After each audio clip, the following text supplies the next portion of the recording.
Hello everybody, my name is Mikael Danielsson and I'm the guitarist of Swedish punk rock band No Fun At Alll. We got a new album coming out and on April 13th it's gonna be out on Bird Attack Records. It's called Grit. Go check it out. I would like to talk about 10 albums that's been very important and made a great impact on me, on my musical life. I would like to start with the album that started a lifelong passion for music, and Kiss Destroyer. I got this album back in 1978 for my birthday present from my parents. I will never forget that early morning, waking up and you're taking the cover paper off and seeing those four mystical persons standing in front of this ruined city and putting down the needle for the first track, Detroit Rock City, and it totally blew me away. I was so excited about the sound, and I will never forget when I took my bike going to school, telling all my classmates about this record, how extremely cool it sounded. And for a lot of years I was totally into Kiss, only listening to the first 8 albums before discovering album music. A fantastic album, Kiss Destroyer. Back in the late 70s, I liked to hang out at my neighbor's place. There was this Finnish guy called Risto Peura. He was like 10 years older than me. And I thought he was kind of cool. He was interested in motorcycle and cars and stuff. And he also had a skateboard that I got to borrow from him. And I liked to check out his records. And I thought it was kind of strange stuff like Blondie, Hurricane, Sleepy Sleepers, Vasa Express. But I also got this band. It's called the Ramones, Rocket Russia. And I thought they looked really cool with the leather jackets and their ripped jeans. I also like to check, could stay for hours checking out those pictures and looking at the lyrics. I got this short, intense songs. Then I lost interest in them for maybe 10 years or so. Then about that time I picked up the guitar. I was starting to write my own songs. And one of the earliest band we got was a cover band. We were called the Lobotomies. So it was taken from a song, Teenage Lobotomy. So we were playing cover songs by Ramones, Sex Pistols, Ebba Grön, stuff like that. Then we started to write our own songs. And we named the band Dad Likes Men. And they're taken from the song We're a Happy Family. That was the starting point for that would later become No Fun At Alll. So Ramones had made a really great impact on me. Back in the early 80s, I was listening a lot to heavy metal with bands like Judas Priest, Iron Maiden and stuff like that. Then I got to borrow this record from a friend of mine. Black Sabbath, Paranoid. What an album. And Black Sabbath, I have to say, is one of my all-time favorite bands. I never get tired of them. And especially this record. And what makes Black Sabbath stand out, I think they got this dark, gloomy, heavy sound. And on top of that, they got this very nice, maybe sometimes poppy melodies from Ozzy. And as for me as a songwriter, I've been very influenced by their vocal harmonies. It's totally amazing. I'm really happy I got to see them on the 98th tour when they played Hultsfred Festival. It was one of the best shows I've ever been to. Great memories. What a band.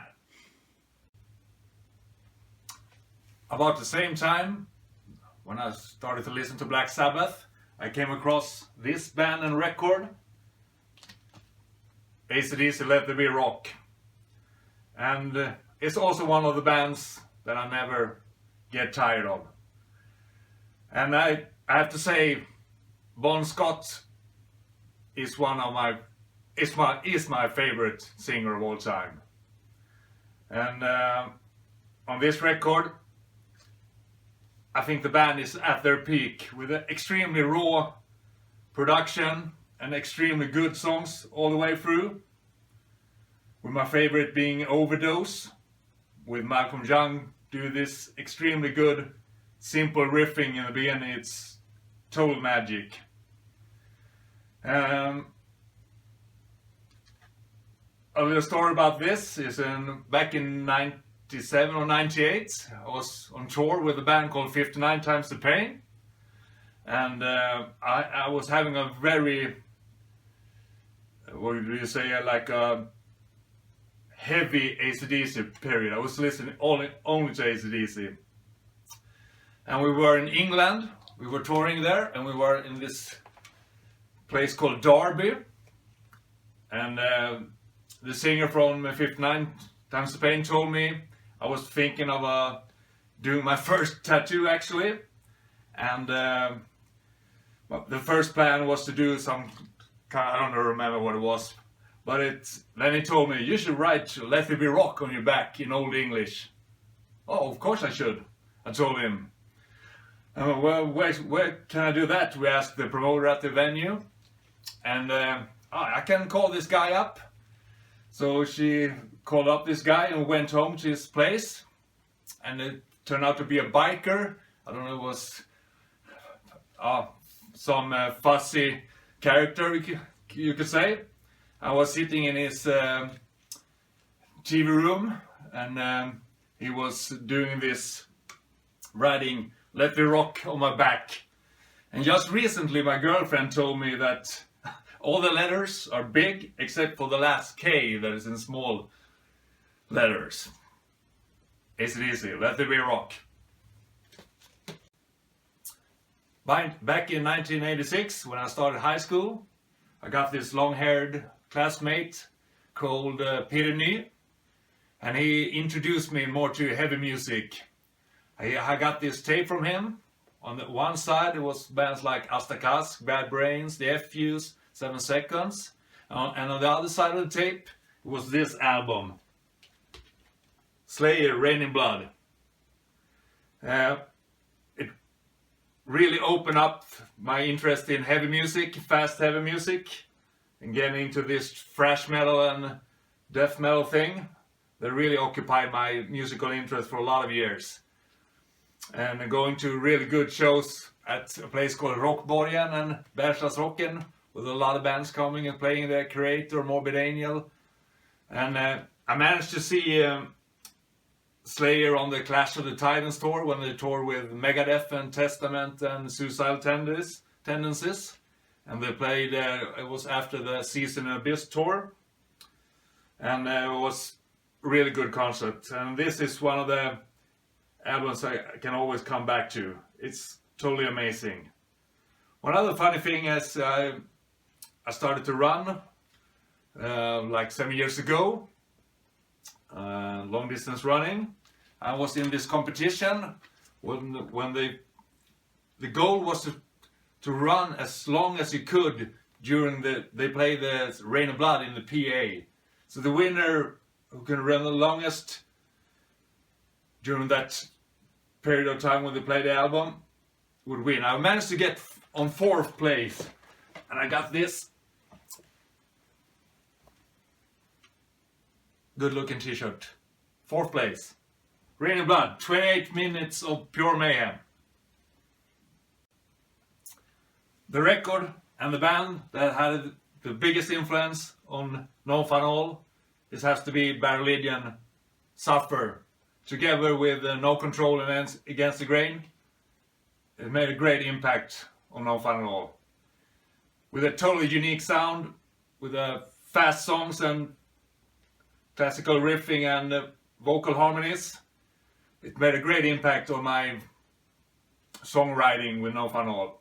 Amazing band, still going good. Back in '95, No Fun At Alll was touring the West Coast in the US.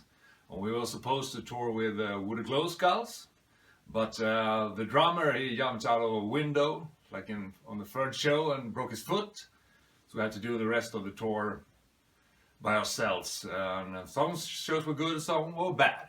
We were playing in Eugene, Oregon, on the same day that Jerry Garcia of Grateful Dead died. So there was only one person showing up at the venue. Kind of a strange show.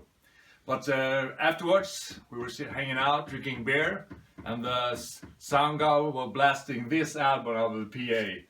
It's Seek, Super Sound Racing, one of my favorite punk rock albums.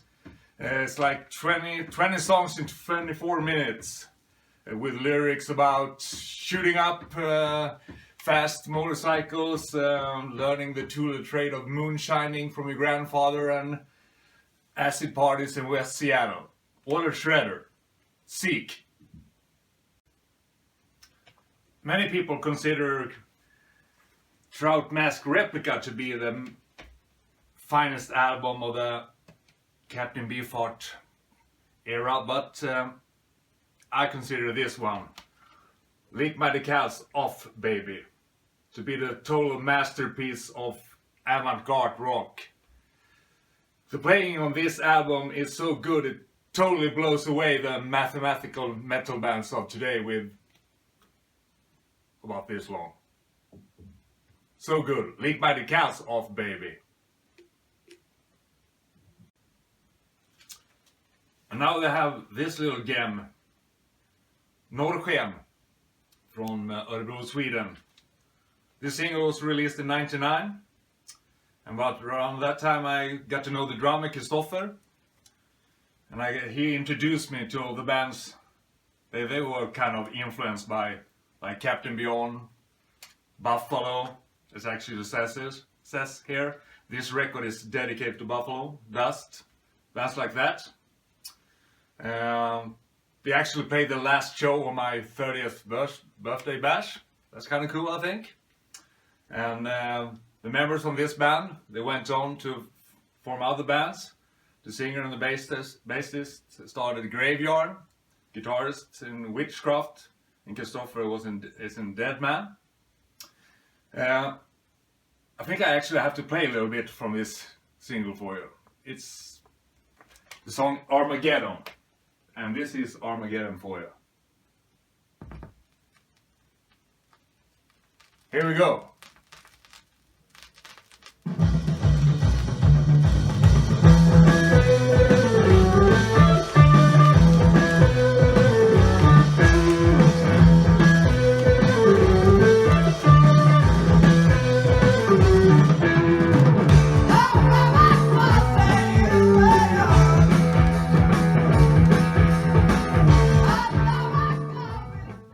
What a ripper! John Coltrane, A Love Supreme. I got this record recommended for me from my good friend at work, Tobias. And I guess it kind of opened up my big interest nowadays in jazz music and freeform jazz. Crate digging, searching for records from labels like ECM and Impulse and stuff like that.